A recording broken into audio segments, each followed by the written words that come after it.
이번 시간은 제2강입니다.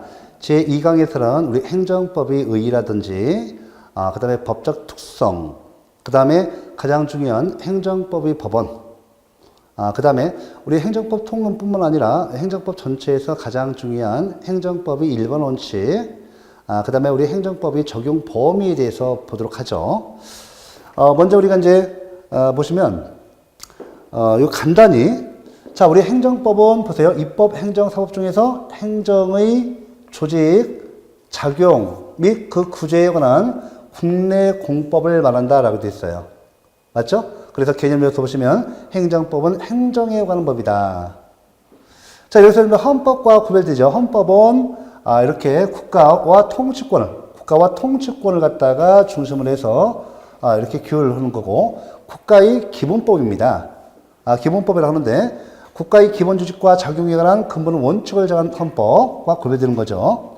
또 우리 관계에서 보시면 헌법과 행정법은 기본법과 분과법, 전체법과 부분법, 상위법과 하위법의 관계에 있습니다. 이렇게 해서 헌법은 최고 기본이에요. 헌법은 우리 하나의 국가의 통치 체계를 규정하죠. 그래서 우리 뒤에서 보시면 헌법, 법률, 명령, 조례, 규칙, 행정법의 법원, 법 단계가 나오는 겁니다. 일단은 이렇게 간단히 봐보시죠. 자, 우리 보시면 저기 그 오토마이어, 자, 헌법과 행정법 관계에서 자, 헌법은 변해도 행정법은 존속한다. 자, 헌법의 정치성. 그렇죠. 헌법은 현행 헌법, 육군 헌법이죠. 헌법이 정치적 격변이 있을 때마다 파기하고 다시 만들어졌다는 뜻이에요. 그래서 우리가 헌법은 자, 법 기본성 플러스 정치성이 있죠. 정치성. 이런 보통 법 기본과 다릅니다. 그 다음에 행정법이 비정치성, 불변성을 강조한 것이 오토마이어고. 자, 우리 프리츠베르 넣어봐보세요. 이 견해가 오늘날 일반적 견해예요. 행정법은 헌법의 구체화법이다. 자, 행정법이 헌법의 종속성, 행정법의 가변성, 정치성을 강조하고 있는데 이것이 오늘날 일반적 견해예요. 왜냐하면 봐보세요. 헌법이 지금 6번이나 바뀌었잖아요. 헌법이 정치성 있는데 이것이 행정법에 반영됩니다. 아시겠죠? 헌법에서 자, 우리 각각의 어떤 정부에서 자기가 이번에 전 정부와 우리 정부는 전 정부와 다르다 해서 헌법에다가 어떤 새로운 그 요소, 중요한 요소죠. 요소를 집어넣고 이것다 행정법에 의해서 결국 붙여와야죠. 그래서 행정법이 헌법의 종속성, 행정법의 가변성, 헌법이 변할 때마다 행정법도 그 내용, 정치성을 이렇게 수용해서 변하죠. 그래서 이렇게 프리츠베르의 견해가 오늘날 일반적 견해입니다. 로렌츠 폰슈타인 같은 경우는 행정법은 활동하는 헌법이다라고 했어요. 이것도 좀 유사한 견해죠. 이것이 이제 오늘날 일반적 견해입니다. 자, 한마디로 헌법의 구체화법이 행정법이라는 뜻이죠. 자, 여기서 입법법과 여기 합법법과의 구별, 우리 행정법, 입법법, 합법법. 자, 우리 행정법 요걸 배우는 거죠. 행정권의 조직, 작용 및 그 구조에 관한 법이죠. 예를 들면 정부조직법이 있어요. 자, 정부조직법은 헌법과 정부조직법은 국가 조직을 갖다 만드는 거죠. 그 다음에 자, 국가행정조직, 헌법과 정부조직법. 정부 바뀔 때마다 매번 정부조직법 개정이 있죠. 그래서 헌법이 이 정부조직, 입법조직뿐만 아니라 정부조직, 사법조직 모두 헌법에 의해서 만들어지는 겁니다. 그래서 행정법은 이와 같이 보세요. 여기 이제 정부조직법에서 헌법과 정부조직법에서 국가행정조직, 헌법과 지방자치법에 의해서 지방자치행정조직이 만들어지는 거죠. 나머지 이 입법법, 사법법 읽어보세요. 그리고 자, 행정법의 내용 다시 한번 보세요. 조직, 작용, 구제에 관한 법. 요 세 가지 있죠. 그래서 이게 이제 이런 법이 바로 행정법의 내용입니다. 자, 국가행정조직, 지방행정조직 만들고, 그죠? 국가행정조직이 내 행정기관을 설치하고, 이에 따라서 그 작용을 하죠. 국가행정목적 실현, 지방행정목적 실현을 위한 작용을 할 때, 마찬가지로 또 법에 의해서 규율됩니다. 행정조직도 법률에 의해서 만들고, 행정작용도 이 법률에 의해서 근거해서 해야 하고, 또 그 구제에 관한 법도 행정소송법, 행정심판법 있죠. 이렇게 해서 이렇게 행정법의 내용으로서 행정조직법, 행정작용법, 행정구제법이 있다. 그래서 우리가 이거는 이제 시험법에 빠지는데 이 두 개가 지금 바로 행정법이 국어공무원 시험에서는 이게 기본이 돼요. 행정적용법, 행정구제법이 시험 나오는 겁니다. 자, 간단히 봐보세요. 이런 거. 뭐 어려운 거 아니고요. 그 다음에 이제, 보시면, 행정법은 행정에 관한 공법이다. 자, 현재, 우리 대륙법계는 어때요? 우리 대륙법계는 공법과 사법을 나누고 있습니다. 공법과 사법을 나누죠. 대륙법계는 공사법 이원론, 공법 체계와 사법 체계를 나눠서 서로 다른 원리에 의해서 기호율을 둔다는 거죠. 이때 행정법은, 자, 공법. 그럼 공법이 뭐냐? 바로 다음 장에서, 다음 강의 나와요. 지금 일반적인 견해에 의해서 좀 말씀드릴게요. 공법이라는 것은 국가와 우리 국민과의 관계를 기울이는 법입니다. 원칙적으로. 그 다음에 우리 사법이라는 것은 사인과 사인, 즉 개인과 개인 간의 관계를 기울이는 법이 사법이에요. 쉽게 말하면. 법체계가 나눠져 있고 우리나라도 대륙법계의 법사상과 법제도를 개수해서 공사법을 나눠서 이렇게 규율하고 있습니다. 됐죠? 그래서 우리가 공법과 사법에서 행정법은 뭐다? 공법이다. 그 다음에 행정법은 행정에 관한 국내 공법이다. 자, 여러분들. 자, 이거 대비되는 게 사법이고, 그 다음에 요 대비되는 것이 국제법이죠. 여러분들, 국제법은 뭐예요? 국가와 국가 간, 국가와 국제기구 간, 국제 공동체 사회를 기르는 법이 국제법이에요. 그래서 행정법은 국내법이죠. 한 국가 내에서 적용되는 법. 대한민국 내에서 적용되는 법입니다. 그래서 국내법이에요. 요 관계, 국제법도 일부분, 국내 행정법이 일부가 되는 경우가 있습니다. 뒤에서 행정법이 법원에서 나와요. 자, 이어서 보시면, 자, 행정법이 법적 특성인데, 행정법이 법적 특성이면 보통 사법과 비교해서 얘기합니다. 사법. 개인과 개인, 즉, 사인과 사인이 관계를 기르는 법. 그래서 우리가 뭐 개인적으로 누가 누구한테 땅을 사고 판다, 누가 누구와 결혼한다, 혼인한다, 이런 관계죠. 근데 이런 사법 관계에 대비해서 우리 공법인 우리 행정법이 특징을 봐보세요. 자, 규정 내용상의 규정 내용상이죠. 여기 보시면 노랑으로 해야죠. 자, 규정 내용상 특성 봐보세요.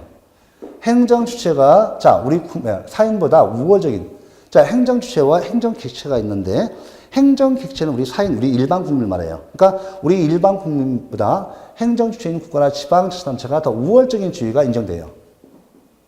자, 이것은 행정 작용에 당연히 내재하는 본질에 내재하는 것이 아닌 실효성 확보를 위해서 법이 인정한 것, 위해서 법이 인정한 효력에 불과합니다.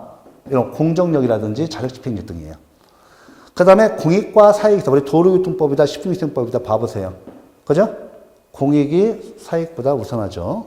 그 다음에 이건 평등, 도로교통법, 식품위생법 전국적으로 획일적으로 평등하게 적용됩니다. 이런 특징이 있어요. 자, 그 다음에 규정 형식상의 특성. 자, 우리 행정법은 우리 대륙법계는 전통적으로 자 성문법주의가 원칙입니다. 성문법주의는 왜 취하죠? 그렇죠. 법적 예측 가능성을 통해서 법적 안정성을 보장해 줍니다. 그래서 자, 우리 대륙법계의 법 전통은 성문법주의가 원칙이에요. 반대로 영미법계에서는 불문법주의가 원칙입니다. 이런 내용이 바로 우리 3강에서 제 3강에서 공부를 합니다. 그래서 우리가 예측 가능성 확보를 위해서 그죠? 이걸 통해서 법적 안정성이 확보되는 거고. 자, 행정법은요. 역사가 아직 100년밖에 안 돼요. 근대국가 성립하고 나서 특히 현대 국가에 와서 복지국가, 그죠? 복지국가 되려면 행정권이 강대해야죠. 그래서 자, 이게 행정법이 이렇게 발전하기 시작하는데 아직 통일된 법전 없어요. 단일 법전 및 통치 규정이 아직 없습니다. 언젠가는 되겠지만 지금은 단일 법전 통치 규정이 없다는 거. 다시 한번 우리 행정법은 아직 통일 법전, 단일 법전을 마련하지 못했습니다. 자, 그 다음에 규정 성질상의 특성 봐보세요. 자, 획일성문성 말씀드렸고요. 자, 우리 행정법은 다분히 기술적이고 수단적인 법이에요. 자, 보세요. 오토마이 보세요. 헌법은 변하나 행정법은 변하지 않는다. 이렇게 되어 있죠. 오토마이의 이 견해는 행정법이 기술성, 수단성을 강조한 겁니다. 그 다음에 우리 공익을 주로 목적으로 하는 우리 행정법규는 단속 규정성, 명령 규정성. 이게 중요합니다. 보통 우리 행정법은 단속 규정성, 명령 규정성. 우리 도로교통법 봐보세요. 무단횡 횡단하지 말라, 과속하지 말라, 그죠? 중앙선 침범하지 말라. 거의 다 하지 말라는 거죠. 하지 말라고 이렇게 명령합니다. 그 다음에 우측 통행이라, 그죠? 이렇게 명령을 하고 있죠. 그래서 우리 행정법규는 주로 명령 규정성, 명령 규정으로 되어 있고요. 자, 명령 규정 왜 명령합니까? 이런 공익 실현을 위해서 한 거죠. 우리 공익 실현, 그죠? 예, 공익 실현을 위해서. 그러다 보니까 이를 위반했을 때는 어떻습니까? 행정 제재를 감으로써 이거 갖다가 지키게, 예, 이런 법 준수로 행정법규를 준수시키는 거죠. 그럼으로써 행정 목적을 달성합니다. 그래서 명령 규정성 내지는 단속 규정성의 성질을 갖습니다. 자, 사법은 효력 규정성, 능력 규정성이죠. 이 바뀌면 틀려요. 이 바뀌면 틀려요. 우리의 사법 규정은 봐보세요. 자, 우리 사법 규정 사인과 사인 간의 거래 관계, 사인과 사인 간의 거래 관계 또는 어떤 그 신분 행위를 하는데, 자, 갑이 있어요. 갑이 있는데 을한테, 자, 을한테, 자, 1억 원짜리 집을 사고 싶어요. 근데 을이 팔지 않습니다. 싫대요. 나는 이 집 팔 생각 없어. 내가 살려고 산 건데 왜 내가 너 당신한테 팝니까? 1억이 아니라 1,000만 원 줘도 안 팝니다. 끝이죠. 사법상 거래행위. 누가 누구한테 강제 강요할 수 없습니다. 사적 자치가 허용되는 영역이에요. 그런데요, 이 갑이라는 사람이 무단으로 을이 집이 탐나니까 무단으로 자기 앞으로 소유권 이전 등기 해놨어요. 자, 이것은 매매라는 계약이 있습니까? 매매 계약을 체결하지 않고 무단으로 자기 앞으로 소유권 이전 등기를 했다는 거죠. 물론 매매 문서, 매매 계약을 위조해서 자기 앞으로 소유권 이전 등기 해놨습니다. 자, 그러면 여러분들 소유권 이전 등기는 이게 유효입니까? 무효입니까? 무효입니다. 맞죠? 그 다음에요. 갑은요, 을녀가 너무 사랑스럽습니다. 자, 그러면 이 두 사람이, 예? 자, 일반적으로 적법하게 혼인이 성립하기 위해서는 양 당사자의 혼인이 합의가 있어야 돼요. 혼인이 합의가 있고 이에 대해서 혼인 신고가 있어야 합니다. 근데 을은 어떻습니까? 을이 이를 거부하죠. 나는 당신하고 당신 좋아하지 않습니다. 거부했어요. 그럼 나도 하는 수가 있지. 무단으로 혼인 신고를 했습니다. 자, 이거 유효예요, 무효예요? 무효입니다. 그래서 이와 같이 사법규정은 주로 효력규정 또는 능력규정으로 되어 있습니다. 그 다음에 우리 행정법규는 또한 행위기범성, 그죠? 행정활동에 있어서 그 기준이 되는 법규범이에요. 도로교통법, 도로교통 참가자에게, 를 법적으로 구속합니다. 자, 도로교통에 참가하는 우리 모든 국민은 이에 대해서 법적으로 구속되고, 이때 도로교통에 참가할 때 그 활동이 기준이 되는 법규범, 행위기범성이 인정됩니다. 나가서 이것은 또 재판기범성, 재판관에게는 재판기범성이 인정됩니다. 자, 이렇게 간단히 보셔야 돼요. 이상 안 나와요. 이것만 주의하시고, 특히 이것만 주의하시고, 단속규정성이냐, 효력규정성이냐. 자, 여러분들 이제 쭉 보면 행정법의 법원 드디어 중요하죠? 자, 여러분들 행정법의 법원은 왜 중요하다고 했어요? 우리 일반 국민에게 행위기범성, 재판관에게는 재판기범성. 그죠? 그래서 매우 중요합니다. 자, 여러분들이 공무원이 되셔가지고, 자, 여러분들, 우리가 업무로, 우리 여러분들 직무 수행을 하시죠? 이때 이 행정법의 법원, 바로 법치 행정의 원리에서 이 행정법의 법원에 근거해서 하셔야 합니다. 자, 법원의 의의를 봐볼까요? 의의를 봐보겠습니다. 자, 행정법의 법원이란 행정에 관한 법의 인식 근거 또는 존재 형식을 의미한다. 그죠? 됐죠? 자, 그럼 이제, 자, 보시면, 일반적으로 행정법은 성문법의 형식, 성문법원의 원칙이죠. 존재하나, 불문법의 형식으로도 존재한다는 거. 그럼 여러분들 간단히 설명드려볼게요. 자, 여러분들은 대한민국에 살고 계시죠? 대한민국 국민입니다. 대한민국에서 도로교통법의 법원을 찾아볼게요. 여러분들 도로교통법, 도로교통에 관한 법원 가져와 보세요. 그럼 여러분들은, 시중에 가셔서 도로교통법, 이런 법전을 가져오실 겁니다. 그럼 저는 어떻게 돼요? 대한민국은 도로교통법의 법원이 성문법이라는 도로교통법전으로 되어 있구나. 나는 어떻게 돼요? 그죠? 대한민국은 도로교통법의 이 법원은 성문법으로 되어 있구나. 존재 형식이죠. 존재 형식을 알 수가 있습니다. 그 다음에 그 내용을 딱 따들어 봤더니, 중앙선 침범 금지, 과속 금지로 되어 있죠. 이런 내용으로 되어 있구나는 알 수가 있습니다. 그죠? 그래서 나는 도로교통법을 갖다가 법원인 도로교통법전에 근거해서 내가 과속을 하지 않죠. 과속을 해서는 안 되는구나. 행위활동 기준, 행위 기준이 되는 겁니다. 중앙선 침범은 안 되는구나. 이렇게 이에 대한 제재가 따르는구나. 이제 알 수가 있죠. 인식 근거. 성문법으로 존재하느냐? 그 내용이 뭐냐? 이거죠. 됐습니다. 자, 법원의 종류. 자, 대륙법규는 상문법원을 원칙으로 한다. 맞습니다. 상문법원, 원칙. 불문법원을 가미합니다. 자, 사법과 대비해서 사법은 불문법원이 성립할 여지가 커요. 하지만 우리 행정법은 거의 다 상문법원으로 이렇게 규율하기 때문에 불문법원이 성립할 여지는 작습니다. 하지만 중요합니다. 우리 행정법도 불문법원이 성립할 여지는 가능성은 있다. 또 일부분이 성립하고 있습니다. 전혀 성립할 여지가 없다면 틀려요. 성립할 여지가 있다. 이렇게. 원칙, 보충. 불문법은 성문법에 대해서 보충적 효력만 갖습니다. 자, 이어서 우리가 보시면 성문법원 봐볼까요? 우리 성문법원이 뭐가 있느냐? 일단 개념 이렇게 체계, 우리가 용어와 체계만 딱 잡으면 법과문 끝나요. 성문법원이 원칙이잖아요. 원칙. 이걸 갖다가 가미한다면서요. 우리 대륙법계의 전통입니다. 자, 헌법은 가장 기본적인 법원이고 최고 법원입니다. 행정법에 있어 가장 중요한 법원은 이 법률이겠죠. 가장 중요한 법원이고 대표적 법원이고 기본적인 법원이 됩니다. 국회 입법 형식이 법규범, 법률이에요. 저 약속하는데 약속하셔야 돼요. 국회 입법 형식이 법규범이 뭐예요? 법률이에요. 그래서 이 법률을 국회 입법 형식이 법규범인 법률을 줄여서 형식적 의미의 법률이라고 합니다. 자, 됐죠? 여러분들, 성문법원 봐보세요. 자, 여러분들, 이게 보세요. 헌법 있죠? 헌법, 법률. 그 다음에 뭐가 있어? 헌법, 법률, 명령, 조례, 규칙. 이건 뭐예요? 국내법이에요. 국내법 질서는 뭐냐면, 국내법 질서는 곧 헌법 질서를 말하는 거예요. 헌법 질서를 말합니다. 맞죠?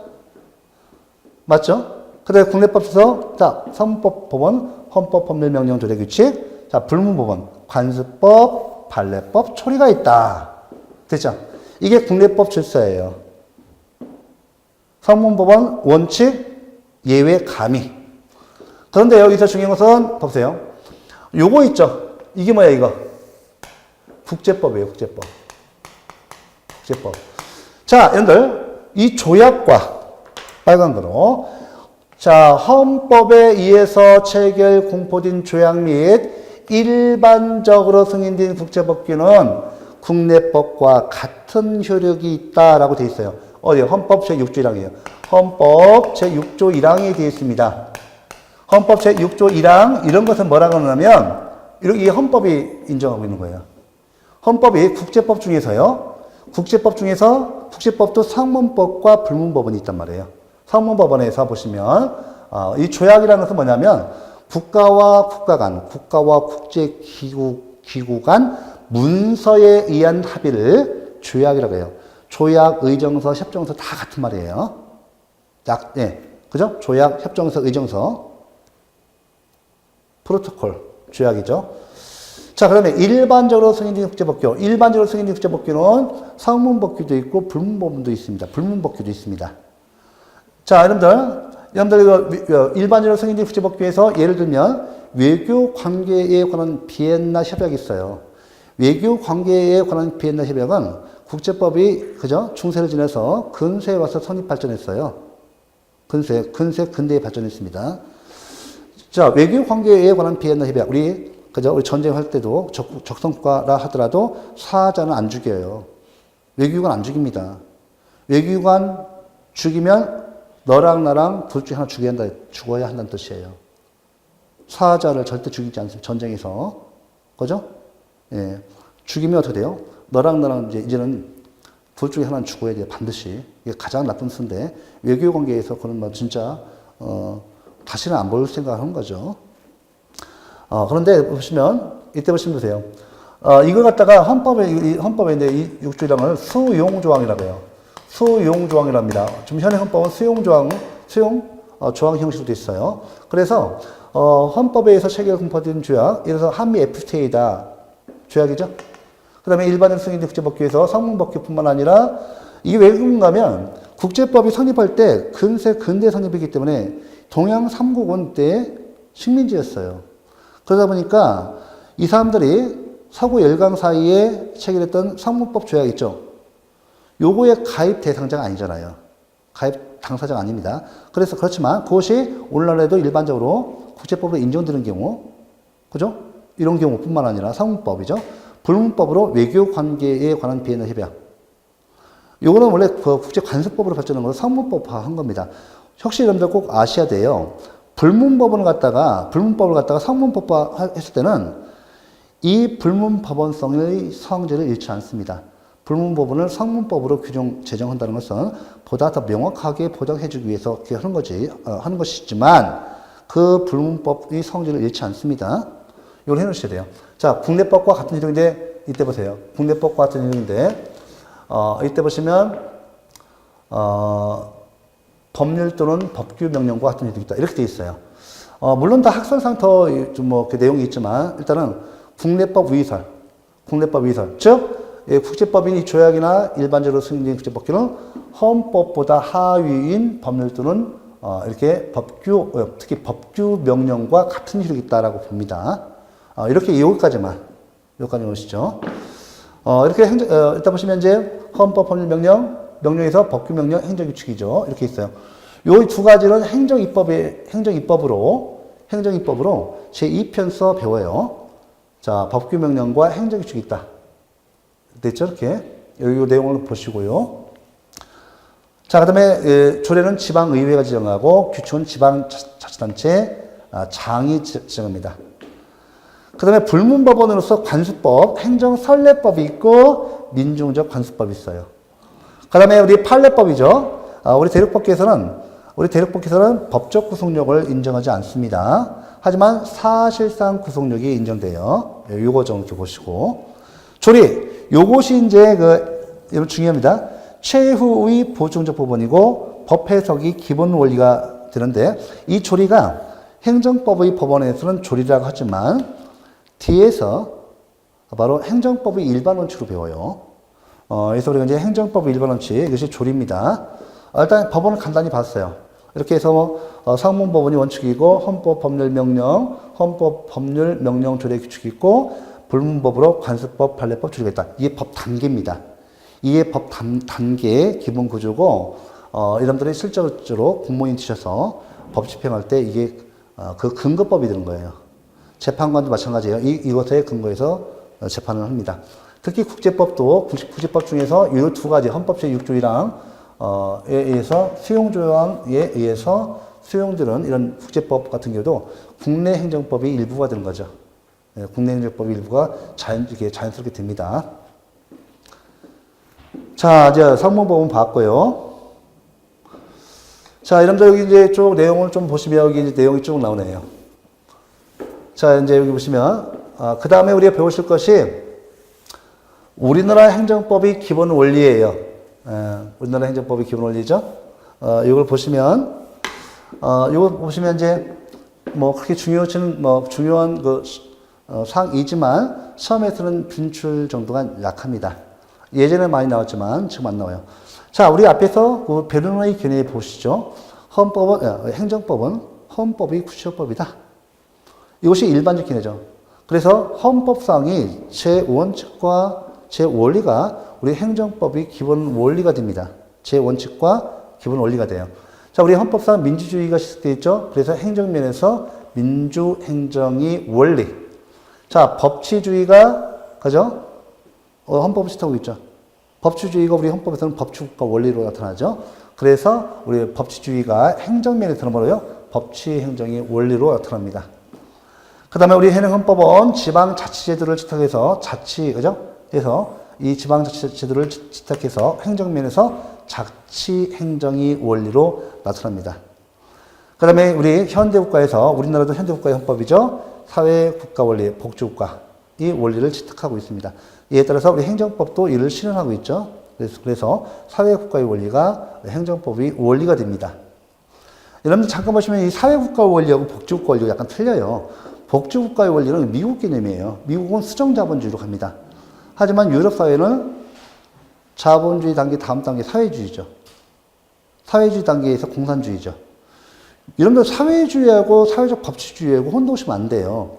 사회주의는 좀 구소련과 중국, 그 다음에 북한을 들 수가 있어요. 거기는 공산당이 이거죠. 공산당이 국가 권력이 위에 있습니다. 그런데 우리 유럽 보세요. 유럽 같은 경우는 자, 여러분들 자, 우리 제2차 세계대전의 경험이죠. 1차 대전과 제2차 세계대전의 경험에서 자본주의가 더 이상 유지될 수 없었죠. 그래서 미국은 수정 자본주의로 갑니다. 순수한 자본주의 아니에요. 유럽은 사회적 법치주의로 가요. 구소련은 사회주의로 갑니다. 사회적 법치주의는 뭐냐면 이 그 사회주의 요소를 갖다가 국회 입법 형식, 즉 국민의 대표인 의회가 지정한 이 법률에 의해서 사회주의 요소를 갖다가 실현하는 겁니다. 사회적 법치주의하고 사회주의가 엄청 틀려요. 아시겠죠? 북한 봐보세요. 중국 봐보세요. 구소련 봐보세요. 공산당이 다 합니다. 공산당이 법입니다. 예, 이렇게 되는 거죠. 이렇게 해서 보시고 그 다음에 사법국가주의, 행정국가주의를 봐보세요. 요거 이제 주의하셔야 돼요.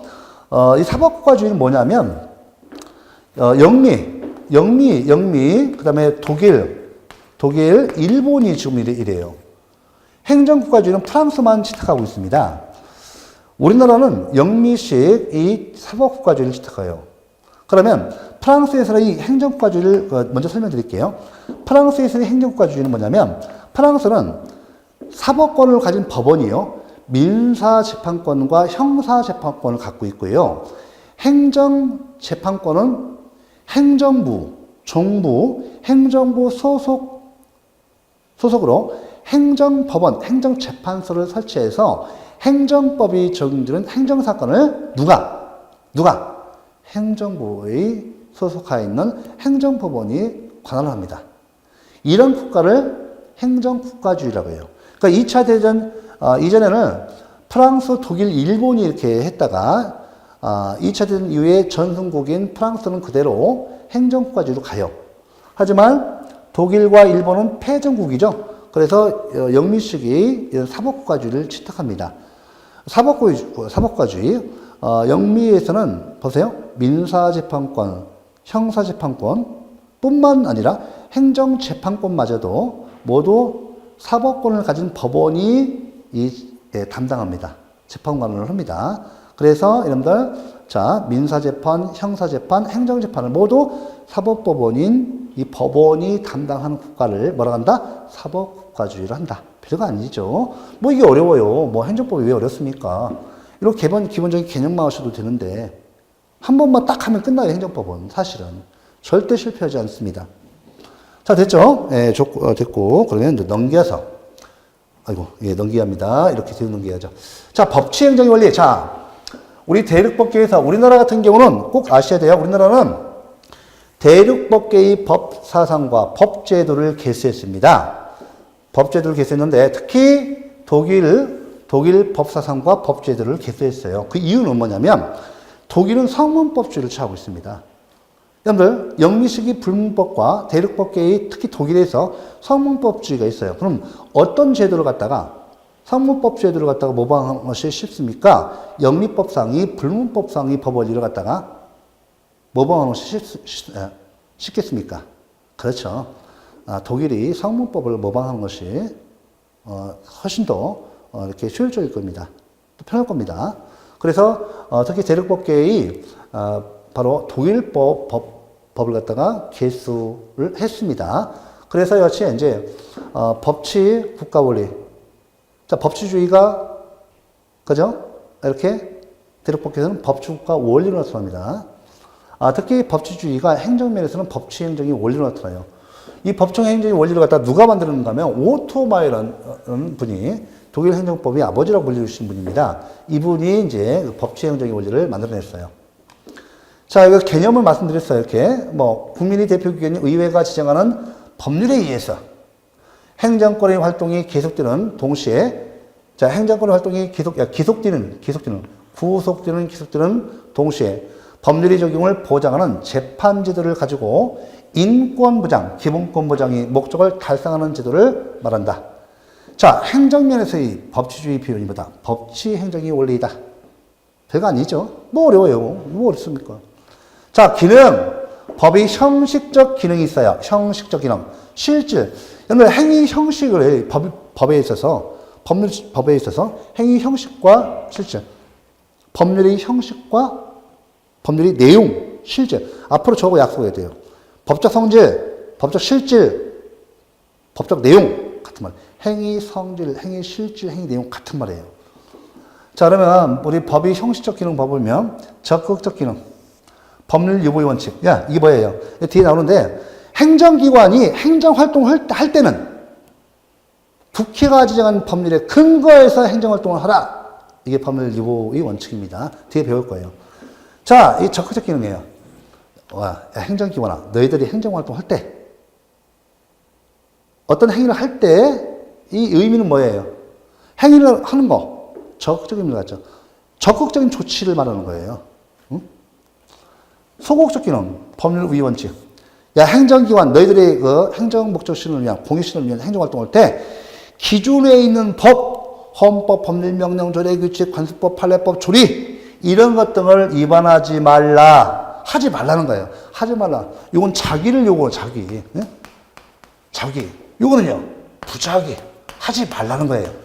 하지 말라는 건 소극적 의미를 가져요. 적극적 의미를 갖습니까?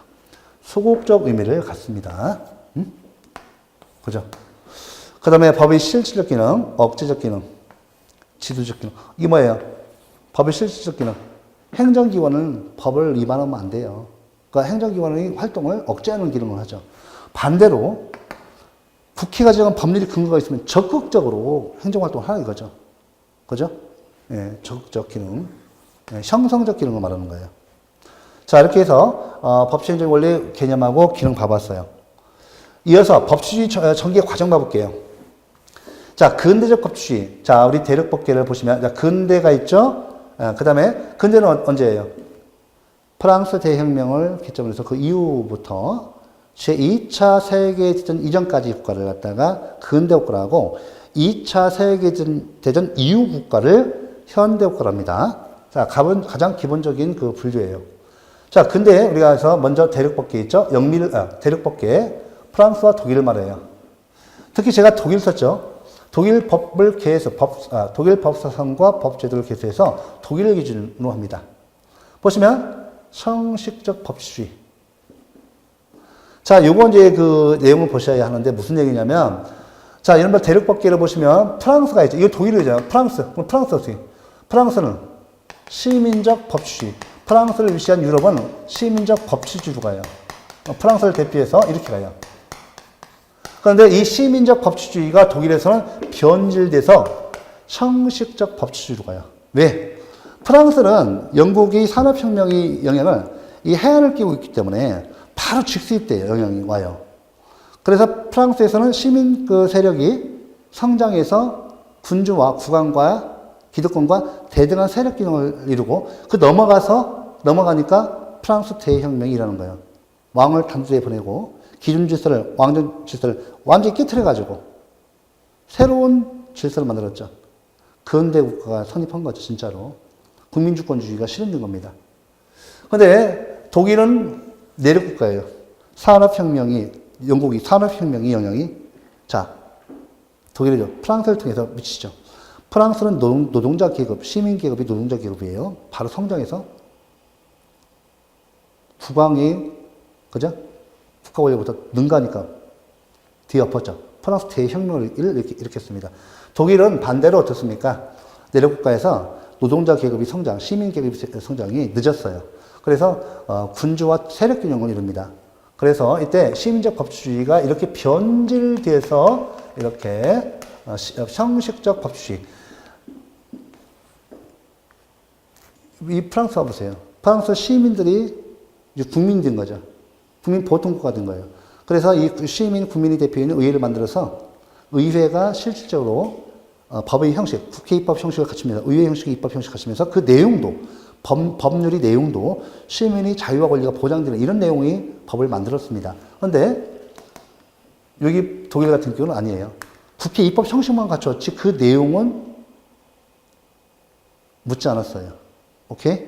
그러니까 법의 형식과 법의 내용이 모두 국민이 기본권 보장을 위해서, 그러니까 국회 입법 형식을 취했다 하더라도 법의 내용이 국민의 자유와 권리를 보장하는 인권 보장이 이런 내용이어야 하는데, 이 프랑스는 그렇게 갔죠. 근데 여기는 국회 입법 형식만 갖추면 법률의 내용이 국민의 인권 보장을 내용으로 하지 않는 것도 문제삼지 않습니다. 국회 입법 형식, 의회 입법 형식만 갖추면 법률의 내용, 법의 내용, 실질, 성질이 국민의 자유권을 보장하지 않더라도, 인권 보장하지 않더라도 다 타당한 법이다. 이렇게 해서 바로 히틀러가 이걸 이용한 거예요. 히틀러가 이때 이걸 이용해서 바로 2차 대전을 일으켰죠. 그래서 이제 요 내용이 이렇게 나오죠. 예, 나오죠. 설명드렸죠. 요 내용이 나온 거예요. 예. 이때 여러분들 오토마이어가 법치의 행정의 원리를 만들어냈어요. 우리 시민들을 위해서. 시민들을 위해서 만들어냈는데 그 내용을 보면 이래요. 오토마이어에서 체결됐죠. 그 내용은 법률이 법규 창조력 원칙, 법률 우위 원칙, 법률 유보의 원칙, 이 세 가지입니다. 다시 한번 법률의 법규 창조력 원칙, 법률 우위 원칙, 법률 유보의 원칙, 이 세 가지만 알아두시면 돼요. 바로 내용 나옵니다. 자, 이 법률이 법규 창조력 원칙인데 이 내용은 이래요. 자, 여러분들, 자, 우리 입법, 행정, 사법 중에서 입법인 이 법률에 의해서 법규를 창조할 수 있다. 자, 법규란 개념이 뭐냐면 국민이 자유와 권리를 제한하고 의무를 부과하는 법규범으로서 일반 국민을 구속하는 법규범. 그러니까 행정으로 이 법규상을 창조하면 돼야 안 돼요? 안 되면 돼야 안 돼요? 안 돼요. 국회가 정하는 법률에 의해서 이런 법규상을 창조할 수 있다. 그 다음에요. 이때 법률은 중요합니다. 형식적 의미의 법률이에요. 중요합니다. 이 형식적 의미의 법률이에요. 중요해요. 그 다음에 법률 우위 원칙. 자, 입법과 행정이 있는데 뭐가 더 위에 있다? 입법인 법률이 더 위에 있다. 이때 법률은 중요합니다. 이때 법률은 자, 기존에 있는 모든 법규, 쉽게 말하면 형식적 의미의 법률뿐만 아니라 요거는 형식적 의미의 법률뿐만 아니라 그죠? 헌법도 들어가고 심지어는 불법 관습법도 다 들어가요. 관습법 조리 다 포함해요. 조리 포함하는 거예요. 이런 법률을 뭐라고 하냐면 이거 갖다가 총체적 의미의 법률이라고 해요. 총체적 의미의 법률. 기존에 있는 모든 법 규범, 상문법, 불문법 포함해서 이에 대해서 뭐가 더 위에 있다? 행정부터 더 위에 있다는 거예요. 됐죠? 이렇게? 요 내용 한번 읽어보세요. 쭉 읽어보시고. 법률 유보 원칙. 자, 법률 유보 한자 어렵죠? 법률이 근거를 말해요. 자, 우리 행정기관은요, 행정활동할 때 행정조직법상의 근거는 반드시 있어야 돼. 또 그 한계 내에서 해야 합니다. 하지만 한 번 더 나가서 행정기관이 행정조직법상의 행정권한이 주어져 있다 하더라도 우리 국민들한테 이런 행정작용 활동할 때는 또 국회 입법 형식이 법규범, 즉 형식적 의미의 법규범, 국회 입법 형식의 법규범에 의해서 또 한 번 법률의 근거가 주어져야 한다. 이거 얘가죠? 이런 법률의 근거가 있을 때만 우리 국민들이 자유와 권리를 제한하는 이런 활동을 할 수 있다는 거예요. 별거 아니죠? 별거 아닙니다. 이 내용 한번 쭉 읽어주세요. 이렇게 쭉 읽어주세요. 가장 기본적인 거. 이것만 들으셔도 우리 기본 강의, 본 강의 들어갈 때는 굉장히 쉬워집니다. 이거 두세 번 용어를 계속 이렇게 강의를 통해서 두 번, 세 번 이렇게 반복하세요. 그러고 나서 기본 강의 바로 개념 정의하지 않고 내용 정리 들어갑니다. 자, 이어서 영미법계의 법칙을 보세요. 대륙법계에 의해서 영미법계는 여러분들 근대국가 성립하면서요. 여기 다이시에 의해서 이때 체계가 됐습니다. 법의 지배 원리. 이게 이제 우리 대륙법계에서 법치국가 원리 또는 법치행정의 원리에 대응되는 거예요. 즉 대륙법계의 법치주의에 대비되는 개념입니다. 이곳에서 이렇게 이게 확립됐어요. 자, 영미법계에서는 다이시에서 시교된 법의 지배 원리, 즉 대륙법계에서 법치주의 또는 법치국가 원리, 법치행정의 원리에 대응하는 개념인데 이것이 만들어졌는데 이때 주의할 것은 독일과 비교해서 영미법계는요 근대 국가가 성립하실 당시에 근대 국가에서 이게 만들어졌는데 실질적 법치주의를 그 내용으로 하고 있다는 거. 자, 여러분들 독일은 근대 국가 성립하면서 형식적 법치주의가 실현되어 있고 제2차 세계대전 이후에 히틀러의 경험 때문에 제2차 세계대전 이후에 실질적 법치주의가 채택됩니다. 하지만 영미법계에서는 처음부터 독일과 대비해서 근대국가 성립할 때 다이시에서 제기된 법의 지배 원리가 바로 실질적 법치주의를 그 내용으로 있다. 즉 이 법률의 내용이 국민의 자유와 권리를 보장하는 인권 보장을 그 내용으로 하고 있다는 거예요. 간단히 이것도 지금 제가 설명드린 이유가 가장 기초적인 사항으로 시험에서 출제됩니다. 됐죠? 네, 이렇게 해서 근대국가 성립할 때 처음에 행정법이 성립할 때 영미법계의 법치주의는 근대국가 성립할 때 바로 실질적 법치주의를 그 내용으로 하고 있다. 이거 꼭 기억하시고. 자, 그 다음에 현대적 법치주의 봐보세요. 자, 이때 실질적 법치주의 확립이죠. 자, 확립. 대륙법계, 우리 독일을 봐보세요. 이때 비로소 만들어졌다는 거죠. 영미법계는 이미 법의 지배 원리 내용이 처음부터 근대국가 성립할 때 실질적 법치주의를 그 내용으로 하고 있다. 이런 내용인데, 그죠? 예. 자, 그 다음에 영미법계에서 이제 근대적 시민적인 법의 지배 원리. 이때 법은요, 근대적 시민적인 법의 지배 원리. 이건 보통법. 영미법계는 공사법을 나누지 않습니다. 공사법 1원론. 그러니까 영미법계는 보통법 체계 하나가 있어요. 이게 하나밖에 없습니다. 2차전 이후에 이걸 수정해요. 뭐에 의해서? 행정법에 의해서 수정됩니다. 행정법에 의해서 수정된다. 행정법에 의해서 이것이 법의 지배 원리, 이 보통법이 이게 수정되는 거예요. 수정되어서 수정 또는 제한됩니다. 그래서 영미법계는 이렇게 행정법이 이때 성립하는데 바로 여러분들 어때요? 그죠? 영미법계에서 이 행정법이 성립하는데 바로 뒤에서 나옵니다. 바로 여러분 혹시 행정위원회제도 많이 들어봤죠? 노무현 정권에서도 많이 만들어졌고 현 정부에서도 많이 있죠. 하여튼 역대 정부에서 행정위원회제도가 만들어집니다. 이걸 통해서 행정법이 성립해서 이 행정법에서 이때 법의 지배 원리가 수정 제한됩니다. 이 내용이 뒤에 또 나오니까 행정법이 성립 관계에 대해서 나옵니다. 일단 요것까지만 보시죠. 예. 자, 그래서 근대적인 현대국가에서 이 현대국가에서 행정법이 발전함으로써 근대국가에서 성립한 법치주의 내용인 법의 지배 원리가 수정되고 있다. 보시고. 자, 이어서 이제 우리 여기까지 보시고요. 앞에 다 내용 좀 봤습니다. 자, 우리가 보시면 이제 행정법에서, 여러분들 행정법이 법원에서 조리를 배우셨죠? 이 조리가 이게 이제 우리 행정법에서는 행정법이 일반 원칙이라고 당연히 조리는 불문법원이니까 행정법이 일반 원칙은 불문법원이 되는 겁니다. 불문법원이 되는 거예요. 불문법원이 일종이 됩니다. 맞죠? 관습법, 판례법, 조리. 이 조리를 이렇게 다른 표현이 행정법의 일반 원칙입니다. 자, 행정법의 일반 원칙은 결국 헌법상의 제1원칙과 제5원리로부터 나왔습니다. 그래서 헌법상의 제1원칙과 제5원리가 바로 행정법의 기본 일반 원칙이 되는 거예요. 그래서 지금 이 신의 성실의 원칙 줄여서 이 신의칙을 제외하고는 전부 다 헌법에서 유래하는 원칙이라는 것을 꼭 아세요. 꼭 아셔야 돼요. 이 신의 성실의 원칙은 사법인 민법으로부터 발전해 온 겁니다.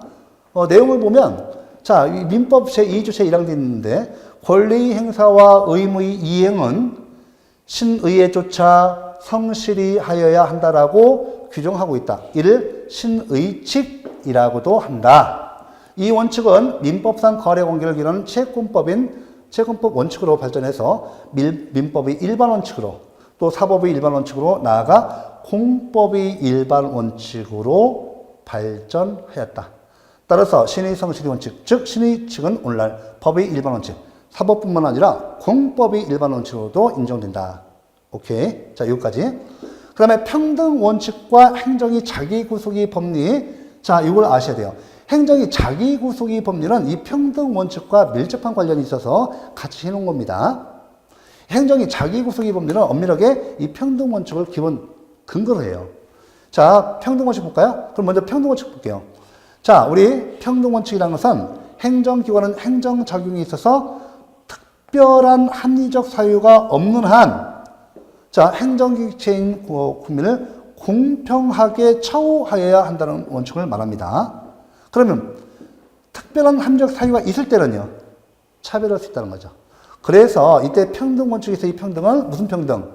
여기서는 상대적 평등을 말해요. 같은 것은 같게, 다른 것은 다르게 취급할 수 있다는 거. 자, 상대적 평등을 의미합니다. 자, 됐죠? 자, 우리 기능 보세요. 기능은 행정권이 재량권 행사에 있어서 한계를 결정하는 중요한 기능을 한다. 재량권 행사에 있어의 한계 기능을 담당합니다. 이건 헌법 제11조의, 자, 헌법 제11조의 평등 원칙이 규정되어 있는데요. 자, 헌법 제11조의 기본 이념으로부터 도출되는 불문법원이다. 헌법 제11조는 평등조항이에요. 근데 평등조항인데, 이 평등조항은 헌법 조문은 100여 개밖에 안 됩니다. 헌법 조문 뒤에 헌법의 기본 이념이 다 돼 있어요. 평등조항이 있는데, 평등조항 뒤에는 평등 원칙이, 평등의 기본 이념이 불문법원으로서 그 헌법, 선문법전이죠. 그 뒤에 다 있단 말이에요. 그래서 이런 평등 원칙은 이와 같이 헌법 제11조상 헌법 제11조의 기본 이념으로부터 도출되는 평등 원칙의 기본 이념으로부터 도출되는 불문법원이다. 자, 위반 이유가 당연히 위헌 위법이 되겠죠. 이렇게. 자, 됐죠? 제가 한 가지 예를 들어볼게요.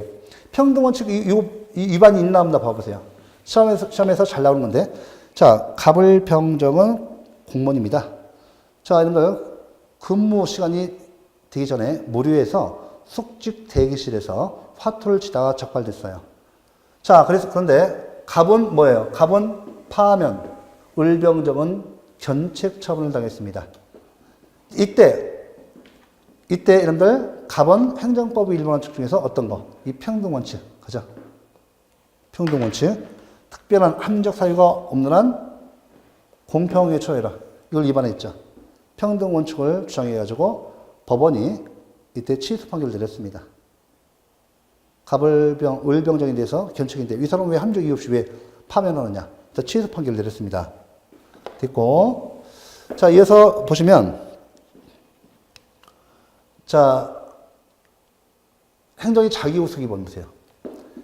자, 행정청이 상대방과의 관계에서 동종사안에 대해서 제3자에게 행하였던 결정의 기준에 구속되는 법리. 자, 동종사안에 있어서는 동일한 판단을 하여야 하는 것을 말합니다. 자, 여러분들 특히 이 제3자라는 용어가 많이 나오죠. 자기 자신 이외에, 나 자신 이외에 다른 사람 말이에요. 나 자신 이외에 다른 사람 누군지 모르죠. 그래서 그 사람, 그 남자, 그 여자, 그 사람들 제3자, 나를 제외한 다른 사람을 말하는 거예요. 타자, 타방, 다른 상대방을 말합니다. 마찬가지로 재량 통제, 그죠? 행정규칙의 법규의 전환. 자, 이론적 근거, 평등 원칙. 우리 다서는 행정의 자기구속의 법리 이론적 근거를 평등 원칙으로 보고 있습니다. 하지만 헌법재판소와 대법원은 평등 원칙 또는 신뢰 보호 원칙을 그 이론적 근거로 해요. 이거 중요합니다. 우리 대법원도 마찬가지예요. 그래서 우리가 적용 요건, 재량행위 영역, 재량 영역이하고 동종의 사안이하고 행정 선례가 1회라도 존재해야 돼. 1회라도 존재. 그죠? 다시 한번 재량 영역에서 이법평균 적용성. 여러분들 좋은데요. 불법의 평등 주장 허용돼야 안 돼요. 불법의 평등 주장 허용됩니까? 안 됩니까? 안 됩니다. 꼭 아세요. 행정이 자기구속의 법리에서 불법의 평등 주장은 허용 안 됩니다. 왜냐하면 법치 질서가 와해되기 때문에 그렇죠. 특히 여러분들 자기구속의 법리와 행정규칙에서 자기구속의 법리에 의해서 자 행정규칙은 준 법규성을 둔다. 이때 행정규칙은 중요합니다. 재량 준칙을 의미해요. 꼭 아셔야 돼요. 자, 이반의 효과 위헌 위법이 되겠죠. 이렇게. 쉽게 말하면 행정이 자기구속의 법리는 우리 행정기관은요. 자기가 이렇게 자기가 종래해왔던 이 행정에 법적으로 구속되는 법리예요. 이렇게 받으시고. 자, 그러면 우리가 그 다음에 이제 보시고 개념만 보겠습니다. 비례 원칙 보세요. 비례 원칙인데, 보시면 행정 주체가 어디요? 행정 주체가. 자, 여러분들 비례 원칙, 광의 비례 원칙, 다른 말로 과잉 금지 원칙이라고 합니다. 과잉 금지 원칙. 자, 의를 보시면 자, 비례 원칙, 과잉 금지 원칙이란 행정 주체가 구체적인 행정 목적을 실현함에 있어서 그 목적 실현과 수단 사이에, 목적과 수단 사이에 합리적인 비례 관계가 유지되어야 한다는 것을 말해요. 자, 그 근거는 실정법상 근거, 이론적 근거 여기 있고요. 이론적 근거, 자, 실정법상 근거, 헌법 37조 제2항, 헌법 제37조 2항이 여러분 중요합니다. 간접적인 근거 규정이 돼요. 법률적 근거는 경찰관 직무집행법 제1조 제2항 등이 있습니다. 이거 특히 주의하세요. 헌법에 직접적인 근거 규정은 없어요. 헌법 제37조 2항 가보세요. 여기 비례 원칙, 과잉 금지 원칙 안 나옵니다. 이거 갖다가 법 해석을 통해서 간접적으로 인정할 수 있다는 겁니다. 이때 다른 거, 기능 받으시고 경찰 재량권 행사의 한계 기능한다. 내용, 단계 기본 구조로 되어 있습니다. 자, 적합성의 원칙, 필요성의 원칙. 자, 그 다음에 상당성의 원칙. 근데 적합성의 원칙, 가장 적합한 수단일 것을 요하지는 않지만 적합한 수단이기만 하면 돼요. 자, 필요성 원칙. 적합한 수단 중에서 우리 국민들이 기본권을 가장 적게 침해하는 최소 침해 수단을 선택해야 돼요. 그래서 필요성의 원칙을 최소 침해 원칙이라고 합니다. 그 다음에 상당성 원칙을 협의 비례 원칙 하나 더 써놓을게요. 이익 형량 원칙이라고 합니다. 이익 형량 원칙. 쉽게 말하면 행정 목적 실현을 위해서 동원되는 수단. 행정 목적 실현을 위해서, 행정 목적은 뭐예요? 공익이죠. 공익 실현을 위해서 동원하는 수단에서 보호되는 이 공익과. 그러니까 쉽게 말하면, 우리 국민들이 권익을 침해하는 이 최소 침해 수단을 통해서 달성하고자 하는 공익과, 이 공익 달성을 위해서 침해하는 이 침해되는 사익과 이익 형량에서 공익이 월등히 크거나 최소한 같아야만이 행정 조치를 할 수 있다는 겁니다. 이게 뭐예요? 이게 이익 형량 원칙이에요. 그래서 적합한 수단이라도 우리 국민들이 권익을 최소로 치면 최소 침해 수단이 하고, 이에 따라서 최소 침해 수단을 통해서 달성하고자 하는 공익과 이를 통해서 침해되는 우리 사익을 이익 형량에서, 사익이 더 클 때는 이 행정 조치를 하면 안 된다는 원칙이에요. 그래서 나머지 내용을 좀 보시면 돼요. 이것이 경찰 행정과 관련해서 발전되었고, 오늘날 모든 행정 영역에 발전했습니다. 우리나라에서는 특이하게도 원래 경찰 행정 영역에서 이렇게 발전해 온 건데, 우리나라는 신뢰 보호 원칙이 적용되는 이런 영역. 자, 쉽게 말하면 경찰 행정 영역뿐만 아니라 급부 행정 영역이 원리로도 급부 행정 영역에서 과잉 급부 금지 원칙, 급부 금지 원칙으로도 소개되어 있다는 특이한 점이 있습니다. 원래 경찰 행정 영역에서 발전해서 주로 경찰 행정 영역에서 적용되는 원칙인데, 우리나라는 급부 행정 영역에서 과잉 국부 금지 원칙으로도 소개했다는 거. 나아가서 오늘날 모든 행정 영역에 적용되는 원칙으로 발전했습니다. 이렇게 놓으십시오.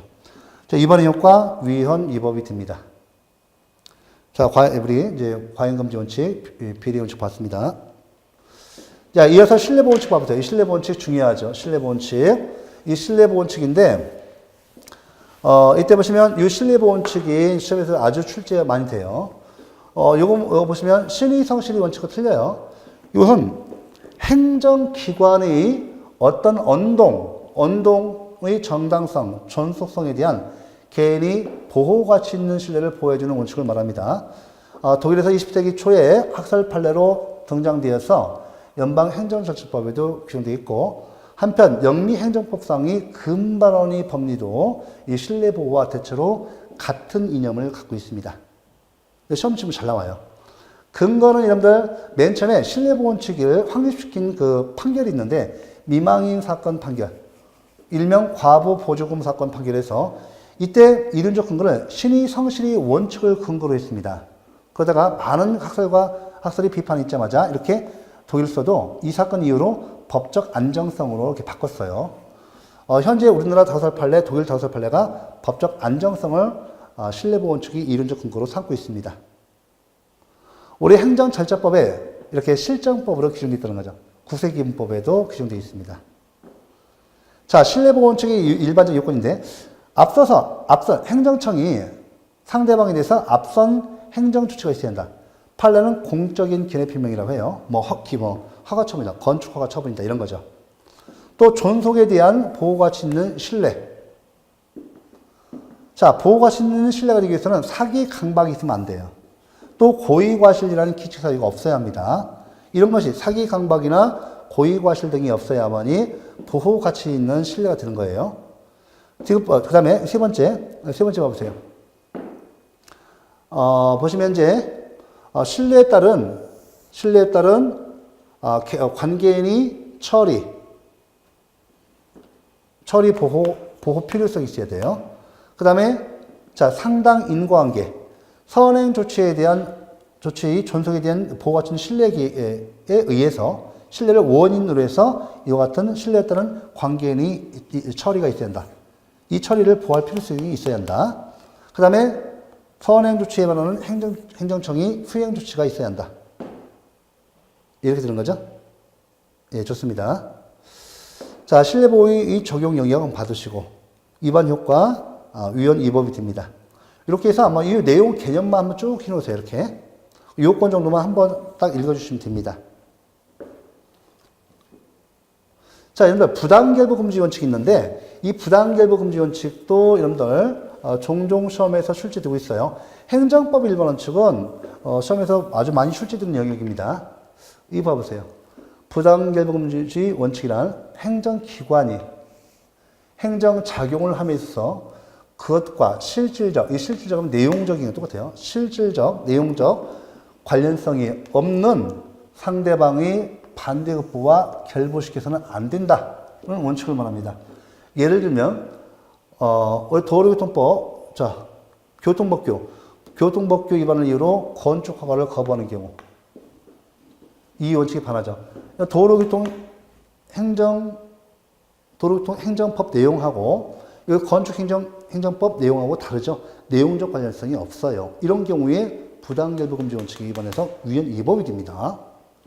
자, 이론적 근거 한번 봐주시고, 자, 이거 보시면 여기 마찬가지로 행정청이 공권력 행사가 있을 건 이와 같은 공권력의 행사가 상대방이 반대급부와 결부되어 있을 것, 공권력의 행사와 반대급부 사이에 실질적 관련성이 없을 것. 그 다음에 적용 영역 봐보시고, 특히 적용 영역에서 여기에 공법상 계약 잘 나오죠. 그 다음에 여러분들, 예, 요거 내용하고 요거 2번, 3번, 1번, 2번, 3번 특히 내용을 많이 알아두시기 바랍니다. 시험에 자주 출제되는 영역입니다. 사례 문제도 나와요. 일단은 이렇게 가장 기본적인 사항만 해놓으시면 되겠습니다. 자, 이제 행정법 효력이 마지막인데요. 아마 조금 행정법이 내용이 많죠. 다른 거 필요 없고, 행정법 효력은 제정 시점으로부터 폐지까지 적용된 것이 원칙이고. 자, 일단 행정법이 제정되면 시간적 효력과 장소적 효력, 대인적 효력이 있는데 시험에서는 시간적 효력 관계되니까 시간적 효력만 말씀드리겠습니다. 효력 발생 시기 나오죠. 중요합니다. 효력 발생 시기인데 자, 이때 공포가 효력 발생 요건입니다. 법령이 효력 발생 요건은 공포죠. 자, 헌법을 제외한 상문 법규는 시행인에 관한 특별한 규정이 없는 한 공포로부터 미칠 20일. 그 다음에 다만 국민이 권리 제한 또는 의무부와 직접 관련되는 법령 등일 때는 어떻게 돼요? 이럴 때는 적어도 공포로부터 적어도 30일. 요것만 해놓으십시오. 보통 맞는지 뭐는지 잘 나옵니다. 자, 효력 소멸 시기. 한시법은 유효기간이 정해진 법이에요. 그죠? 그래서 뭐 2020년 1월 1일부터 2020년 12월 30일까지 이렇게. 나머지는 비한시법입니다. 이렇게 내용 한번 여러분들 읽어서 한번 좀 내용만 파악하시고 뭐 중요한 건 아닙니다. 소고 입법의 문제. 이 소고 입법은 간단히 설명드릴게요. 소고표, 그 입법의 법의 효력이 과거에 거슬러서 소급뒤에서 적용되는 것을 말하는데, 먼저 소고표 금지 원칙. 이게 중요합니다. 소고표 금지 원칙 봐볼게요. 소고 입법에서 중요한 것은 소고 금지 원칙. 행정법규는 그의 공포 시행 전의 사실에 대해서 소급하여 적용될 수 없음이 원칙입니다. 다만 국민에게 이익을 주거나 중대한 공익성의 이유가 있는 경우에는 소급 적용이 인정된다고 봅니다. 그러니까 불리한 경우는 안 되고 유리한 경우, 그죠? 이익을 주는 경우, 유리한 경우 또는 중대한 공익성 이유가 있을 때는 인정됩니다. 자, 소급 입법의 유형, 이거 중요합니다. 시험 잘 나오죠? 허용성. 자, 진정 소급표하고 부진정 소급표를 기억번이죠? 진정 소급표, 부진정 소급표. 이 개념을 보셔야 돼요. 진정 소급표는 당해 법령의 시행일 이전에, 자, 중요합니다. 이미 완성된 사실 또는 법률관계. 중요하죠. 이미 완성된 사실 또는 법률관계. 이미 종료된 사실에 대해서 이것이 끝나고 나서 나중에 사후입법을 통해서 소급 적용시키는 거예요. 이때는 원칙적으로 금지됩니다. 왜? 불리한 경우에. 예외적으로 허용돼요. 언제? 유리한 경우, 중대한 공익성의 이유가 있는 경우. 자, 부진정 소급표를 봐보세요. 당해 법령의 시행일 이전에 이미 시작하였으나 아직 완성되지 아니하고 진행 과정이 있는 사실 또는 법률관계. 즉, 이걸 다른 말로 계속되는 사실. 요거는요, 이미 종료된 사실. 이미 끝난 사실을 나중에 이렇게 사후입법을 통해서 이렇게 적용하는 것을 진정소급표. 자, 이미 과거에 발생했지만, 이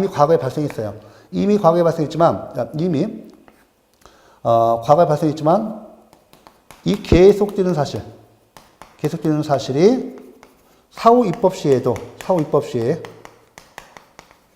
이미 과거에 발생했지만 이 계속되는 사실이 사후 입법 시에도 이렇게 계속되는 사실. 이게 부진정 소급표예요. 자, 이게 부진정 소급표인데 이때 부진정 소급표는요. 자, 원칙적으로 허용됩니다. 왜냐하면 우리 입법권자의 입법 형성권의 존중 때문에 원칙적으로 부진정 소급표는 인정돼요. 예를 들면 2020년입니다. 2020년인데 여기 신축 건물이에요. 신축 건물인데 건축물은 보통 30년 가죠. 2020년 1월 1일이다. 이때 보유세가 1%, 예를 들면 1%로 합시다. 1%. 그런데 2021년에 1월 1일자로 3%로 이렇게 인상했어요. 그러면 이때 이 값이 건축물 신축했는데 값은 이렇게 할 수 있어요? 없어요? 나는 2020년 1월 1일 날 이 당시 신축 당시에 세법에 의해서 보유세가 1% 됐으니까 이 건물이 무너질 때까지 나는 1%만 낼래. 돼요, 안 돼요? 자, 국회가 사후입법, 세법을 개정해서 3%로 늘렸습니다. 이 계속되는 사실, 이 계속되는 사실이죠. 요거 계속되는 사실. 이에 대해서 이 사후입법이 장래 향하여 적용되죠. 자, 진짜 소급 돼야 안 돼요. 진짜 소급이 돼야 안 돼. 이렇게 여기까지. 안 되죠. 진짜 소급이 안 되잖아요. 그래서 우리가 부진정 소급표라고 해요. 부진정 소급표. 맞아? 예. 장래해오만 인정되니까 부진정 소급표라고 합니다. 이건 진짜 소급표잖아요. 예? 이 진짜 소급표. 이미 옛날에 2020년 1월 1일 날 끝났어요. 2021년에 1월 1일에 법을 만들어서 적용한다. 이게 진짜 소급표죠. 이렇게 소급돼야죠. 이거 소급돼야 안 되죠. 이거 소급 있어 없어? 소급돼야 안 돼. 안 되잖아요. 그래서 부진정 소급표라고 합니다. 이렇게 봤고, 일단 내용은 요거까지만 보시죠. 부진정 소급표도 예외적으로 금지됩니다. 자, 이렇게 보고, 자, 행정법의 시간적 효력에 대한 특수 문제인데, 요거는 여러분 시험에서 자주 출제되니까 최근에 와서 6, 7년 사이에 아주 뻔질나게 시험에서 잘 나와요. 그래서 이 문제는 여러분들 간단히, 여러분들 여기 나와 있는 대로, 요 내용만 확인하시면 돼요. 행정법의 시간적 효력에 대한 특수 문제 반드시 알아두십시오. 요거에서 이제, 여기 동그라미 1번, 2번 있는데, 요거 보세요. 법률이 개정 시에 종전의 법률 부칙의 경과 규정을 하거나 삭제하는 명시적인 조치가 없다면 개정 법률에 경과 규정을 두지 않았더라도 부칙의 경과 규정이 당연 실효되는 것은 아니다. 실무할 때 중요하죠. 다만 이게 중요합니다. 개정 법률이 전문 개정인 경우 법률이 부칙의 경과 규정도 모두 실효된다. 이게 무슨 말이에요? 이 전문 개정이 뭐냐면 우리 법 개정은요. 부분 개정이 있어요. 일부 개정이 있습니다. 일부 개정이 있고 전문 개정이 있어요. 일부 개정은 구법과 신법의 그 동일성이 유지되는 경우입니다. 그런데 여기 보시면 전문 개정은 구법과 신법이 그 동일성을 상실하는 경우예요. 무슨 말인가 하면 이 신법이 구법에 대해서 법조문을 많이 집어넣고 법조문 순서도 바꾸고 그죠? 그래서 그 동일성을 인정하지 못할 정도로 개정되는 것을 전문 개정이라고 합니다. 전체 법조문을 다시 재조정하고 많이 집어넣는 거예요. 이 전문 개정일 때는 경과 규정도 모두 실효된다는 거. 또 경과 규정 등의 특별 규정이 없이 이렇게 두 번째 없이 법령이 변경되는 경우의 문제. 이때는 자 특별한 사정이 없는 한 그 변경 전입니다. 발생한 사항에 대해서는 변경 후의 신법령이 아니라 변경 전의 구법령이 적용된다. 자, 예를 들면, 여기 시험 문제 잘 나와요. 자, 우리 이제 건설업 면허에 관한 건설업 기본법이 있어요. 건설업 면허를 갖다가 구법에서는 건설업 면허를 대여다가 적발되면 면허 취소 사유로 되어 있습니다. 자, 이 갑이라는 사람이 구법에 의해서 건설업 면허를 대여했다가 적발돼가지고 행정청이 건설업 면허를 딱 취소 딱 하려고 했더니 자, 그 사이에 법령이 개정되면서 건설업 면허 대여가 건설업 면허 취소 사유에서 삭제됐단 말이에요. 그럼 여러분들 공무원인데 자, 무슨 법을 적용해서 이렇게 할 거냐? 그러니까 우리 공무원들이 여기에 변경 전 구법에 의해서 공무원들이 건설면허 취소했습니다. 했더니 아니 왜 유리하게 법령이 바뀌었는데 왜 구법을 적용합니까? 하고 시비 걸었어요. 소송 제기했는데 패소했습니다. 왜? 경과 규정 등의 특별한 규정이 없을 때는 이럴 때는 구건설업 면허 기본법에 의해서 면허 취소 사유가 건설업 면허 대여가 취소 사유로 규정되어 있다고 한다면 이것이 신법에서 이때 이것을 삭제했잖아요. 그러면 경과 규정을 통해서 부칙 경과 규정을 통해서 소급 적용하는 신법의 소급 적용원들은 특별 규정이 있어야 돼요. 경과 규정이 없어가지고 그냥 구법에 의해서 취소된 사건입니다. 요거 관련해서 판례가 나온 거예요. 이렇게 이번 시간까지 봤는데 좀 내용이 많아서 시간이 좀 길어졌습니다. 좀 인내하시고 좀 봐주시기 바랍니다. 자, 이번 시간은 수고 많으셨고 요거까지 정리하겠습니다.